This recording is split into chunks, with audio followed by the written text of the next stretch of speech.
పవన్ కళ్యాణ్ గారు విజయవాడ వస్తుంటే రాకూడదు అంటాడు. ఈ జాగిద్దార్ అని ముందే చెప్పా. ఇలా తాతగాడి జాగిద్ గారు ముల్లె కాదు, ఒక రోజు ఉంటుంది, ఆ రోజున మీరు అనుభవిస్తారని కూడా చెప్పాం. అది వాళ్ళ నిర్ణయం నిజమైంది.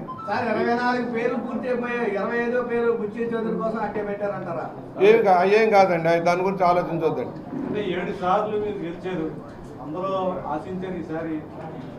తప్పేం లేదండి. అనుభవం వ్యక్తి సమర్థంగా ప్రభుత్వానికి కష్టకాలంలో కూడా ఎదురించి మొన్నటి ఎన్నికల్లో గెలిచిన వ్యక్తి ఈసారి మంత్రి పదవి వస్తుందని చాలా మంది ఆశపడ్డారు. వాళ్ళందరూ నిరాశపడ్డారు. సరే తప్పేముంది, ప్రభుత్వం వాళ్ళ ప్రయారిటీస్ ఉంటాయి, ఈక్వేషన్లు ఉంటాయి, సర్దుబాట్లు ఉంటాయి. దాని గురించి మనం మాట్లాడగలరా? నేను ఆశించాను, మీరు ఆశించారు, అనేక మంది లక్షలాది మంది మిత్రులు ఆశించారు. సరే 42 ఏళ్ళుగా ఏ పదవి ఉన్నా లేకపోయినా ఎమ్మెల్యేగా ఆ గుర్తింపు చాలు. బుచ్చి అనేవాడికి ఒక గుర్తింపు ఉంది రాష్ట్రంలోనూ దేశంలోనూ ఎక్కడైనా, ఇది దేశ విదేశాల్లో. దాని ప్రకారం పని చేసుకుంటూ వెళ్ళిపోతాం. పదవి ఉంటేనే పని చేస్తాం, పదవి లేకపోతే పని. ఎమ్మెల్యే పదవే కదా, ఆ పదవి ద్వారా పని చేస్తాం. అధికారంలో రాగానే వైసీపీ నేతలపై దాడులకు పాల్పడుతున్నారని చెప్పేసి టీడీపీ వాళ్ళు ఆరోపణలు చేస్తారు. సరే నిన్న మొన్న సంఘటనలు చూశారు. తెలుగుదేశం వాళ్ళని సావగొట్టారు కదా, సావగొట్టినేమో తెలుగుదేశం వాళ్ళ బూతులు తిట్టిన వాళ్ళు సంకలో పెట్టుకుని ఊరేగిన జగన్మోహన్ రెడ్డి నీతులు చెప్తాడా? తాడేపల్లి ప్యాలెస్ ప్రజల్లోకి వచ్చావా? మంచిదేనా? రాళ్ళు చెప్పులు వేస్తారు అంతే. నువ్వు చేసే నిర్వాహానికి రాళ్ళు చెప్పులు పడతాయి. ఆయన ఎక్కడుంటాడు? 5 ఏళ్ళకి జైల్లో ఉంటాడు. చెంచల్గూడ జైల్లో, రాజమండ్రి సెంట్రల్ జైల్లో ఉంటాడు, తెలియదు కదా. తండ్రి నట్టు పెట్టుకుని దోచింది కొంత అయితే, ఈ 5 ఏళ్ళలో దోచుకుంది 10 రెట్లు ఎక్కువ. వీటన్నిటి మీద సమగ్ర విచారణ జరుగుతుంది. శిక్ష తప్పదు, దోషులకు శిక్ష తప్పదు. దానిలో జగన్మోహన్ రెడ్డి హత్యా రాజకీయాలకు పాల్పడ్డ వ్యక్తి, దోపిడీకి పాల్పడ్డ వ్యక్తి ఇంకా ప్రధాన అర్హుడు శిక్షకి. గోదావరి జిల్లాలో అధికారంలోకి రావడం కూటమి చాలా కష్టపడ్డారు. గోదావరి జిల్లాల మీద ఎక్కువ ప్రజలు ఫోకస్ పెట్టారు. అలాంటి గోదావరి జిల్లాలో చాలా మందికి మంత్రి పదవులు దక్కలేదు.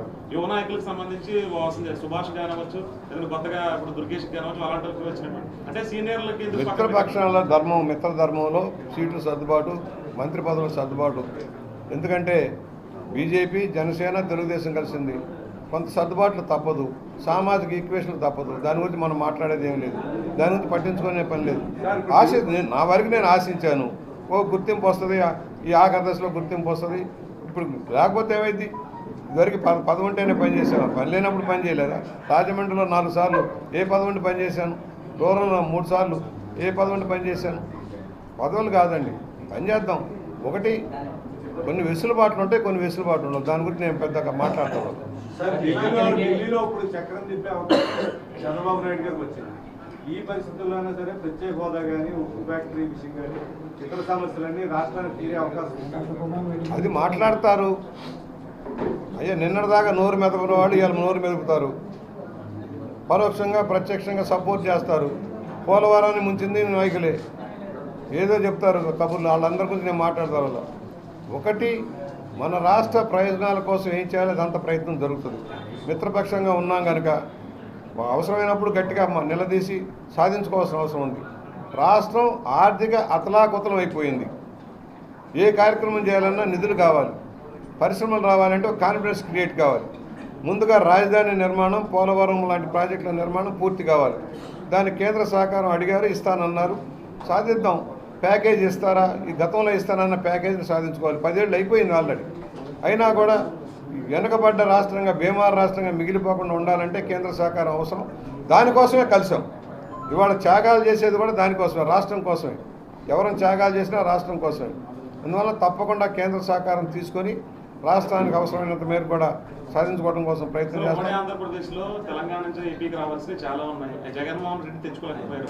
ఇప్పటికైనా గతంలో టీడీపీలో ఉన్నది కేసీఆర్, జగన్మోహన్ రెడ్డి కలిసి ప్రయాణం చేశారు.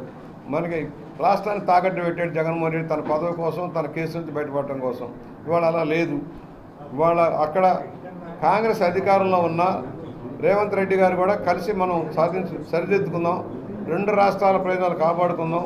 నీటి వనరులను కూడా సమీక్షించుకుందాం.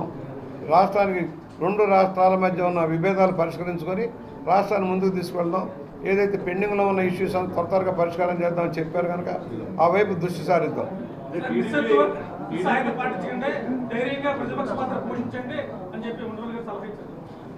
ఎవరికి? మంచిదే. అసలు మైక్ ఇచ్చారా? మాకు మాట్లాడినిచ్చారా? 23 ఉన్నప్పుడు మైకులు ఇవ్వాల మాట్లాడిన వాళ్ళ ఎమ్మెల్యేగా గౌరవించారా, చట్టాన్ని గౌరవించాడా, చట్టసభలు నడిపాడా? వాళ్ళకి ఆ రోజున మా ఉండవల్లి గారు ఉంటే ఆ రోజున వాళ్ళకి సలహా ఇవ్వాల్సింది. ఆ విధంగా అరే మూర్ఖులారా, మైకులు ఇవ్వండిరా, మాట్లాడినివ్వండిరా, చూపించుండ్రా అని ఆ రోజు వాళ్ళకి చెప్పు ఉండాలి కదా. మాట్లాడినివ్వలేదు కదా, ప్రోటోకాల్ నిబంధనలు కూడా పాటించలేదు కదా. ఎమ్మెల్యే గారు రాజమండ్రి రూరల్ పరిధిలో 5 ఏళ్లలో పనిచేసినటువంటి ఎంఆర్ఓలు అక్రమంగా భూబాదరాంపులు చేసి 100 కోట్లు అవినీతి పాల్పడ్డారు. దీని మీద ఏమైనా మీరు యాక్షన్ తీసుకుంటున్నాం. ఎంఆర్ఓలు కానీ రెవెన్యూ కలెక్టరేట్ దగ్గర నుంచి ఎవరెవరైతే ఇన్వాల్వ్ అయ్యి అన్యాక్రాంతం చేసి దోపిడీ చేశారో అన్నిటి మీద యాక్షన్ ఉంటుంది. ఎంక్వైరీకి వేయిస్తాం. మొత్తం సమగ్ర విచారణ తూర్పుగోదావరి జిల్లా కలెక్టరేట్లో జరిగిన అవినీతి భోగత మీద సమగ్ర విచారణ చేయిస్తాం. దోషులను శిక్షిస్తాం. ఎంఆర్ఓలైనా బీఆర్ఓలైనా ఎవరైతే తప్పుడు రికార్డులు సృష్టించారో, ఏ వైఎస్ఆర్ పార్టీ నాయకుల ఒత్తిడికి లొంగి తప్పుడు చేశారో, అవినీతికి పాల్పడి వాళ్ళందరి మీద చర్యలు ఉంటాయి. సార్ టీడీపీకి అఖండ విజయం వచ్చిన తర్వాత ఇప్పుడు తెలంగాణలో పార్టీ మళ్ళీ రీఓపెన్ అవుతుందా? తెలంగాణ తెలుగుదేశం స్ట్రెంగ్తన్ చేసే కార్యక్రమాలు తీసుకుంటారు. ఇది ఆల్ ఇండియా పార్టీగా తెలుగుదేశం గుర్తింపు ఆల్ ఇండియా పార్టీ అధ్యక్షుడిగా చంద్రబాబు గారు ఉన్నారు. మాకు ఇతర రాష్ట్రాల్లో కూడా బలం ఉంది, మీరు పాలిట్ బ్యూరో మెంబర్. బలం ఉంది. అక్కడ నాయకులు కూడా అడుగుతున్నారు, మేము మళ్ళీ స్ట్రెంగ్తన్ అవుతాం, సపోర్ట్ చేయండి అని. చేస్తాం. పార్టీని బలోపేతం ఇతర రాష్ట్రాల్లో కూడా బలోపేతం చేసుకునే ఆలోచన చేస్తాం. తప్పకుండా చేస్తాం. ఇవన్నీ ఊహాగానాలండి. నిన్నదాకా శాఖలు కూడా కేటాయింపు చేశారు మీరే. నేనేం చేస్తాను? నాకు రోజుకు ఒక శాఖ కట్టబెట్టారు. అది మంత్రి పదవే లేదు, శాఖలు కట్టబెట్టేశారు మీరు. నేనేం చేస్తాను? నేను చెప్పానా? నేను మొదటి నుంచి చెబుతున్నాను, ఇవ్వచ్చు ఇవ్వకపోవచ్చు. నేను మీ అందరికీ చెప్పా, ఆశిస్తున్నా తప్పు లేదు, ఇవ్వటం ఇవ్వకపోవడం వాళ్ళ నిర్ణయం అన్నాం. నేను అంతకుమించి ఏం మాట్లాడలేదు. నాకు ఇస్తారు గ్యారంటీ నేను చెప్పలేదు. ఇవాళ రాలేదని బాధపడి చింతించేది లేదు. కుర్రాళ్ళు రావాలని కోరుకుంటారు, నాకే చింత లేదు. అవన్నీ అధిష్టాన నిర్ణయాలు, నాకు సంబంధం లేని. నా వరకు నేను ఎమ్మెల్యేగా 64,000 మెజార్టీతో వచ్చాను. చరిత్రలో మొదటి సీటు డిక్లేర్ అయింది. ఆ గౌరవం చాలు. సార్ రూరల్లో ఉన్న సమస్యల మీద దృష్టి పెడతారు. ఇప్పుడు చాలా చోట్ల రోడ్లు అధ్వానంగా ఉన్నాయి. గత ప్రభుత్వంలో మీరు ఎమ్మెల్యేగా ఉన్న పైరు చేయలేదు. నాకున్న అనుభవాన్ని రంగరించి ప్రతి గ్రామం యూనిట్గా ఎక్కడెక్కడ సమస్యలు ఉన్నాయో, ఎక్కడ పెండింగ్ ఉన్నాయో రికార్డ్ చేసుకుంటాను. నాకు అలవాటు. అధికారులతో సమీక్షించుకొని ఉన్న నిధులను ఏ విధంగా సద్వినియోగం చేసుకోవాలి. ముఖ్యంగా రూరల్ నియోజకవర్గంలో 3-4 ప్రధానమైన సమస్యలు ఉన్నాయి. ఒకటి డ్రైనేజ్, భారీ ఎత్తున డ్రైనేజ్. రాజమండ్రి మురుగంతా కూడా రూరల్ నియోజకవర్గం నుంచి వెళ్తుంది. దానికి పెద్ద ప్రాజెక్ట్ అవసరం. అది ఎంపీ గారి సహకారంతో ఢిల్లీ లెవెల్లో గంగా కాలుష్య నివారణలాగా, గోదావరి కాలుష్య నివారణ పథకంలాగా ఒక వర్కౌట్ చేయాల్సిన అవసరం ఉంది. డ్రైనేజీలన్నీ ఇంప్రూవ్ చేయాలి. రెండోది, నాకు రూరల్ మండలాల్లో డ్రింకింగ్ వాటర్ సమస్య ఉంది. గోదావరి పక్కనున్నా కూడా మంచినీటి సమస్య ఉంది. కనుక జల మిషన్ ద్వారా ప్రతి గ్రామంలో మంచినీరు, గోదావరి శుద్ధి చేసిన మంచినీరు ఇచ్చే కార్యక్రమం రెండో ప్రయారిటీ. మూడోది రోడ్లు, ఇంటర్నల్ డ్రైన్స్, వాటి మీద హౌసింగ్. ఈ 4 మీద దృష్టి సారిస్తాం డెఫినెట్గా.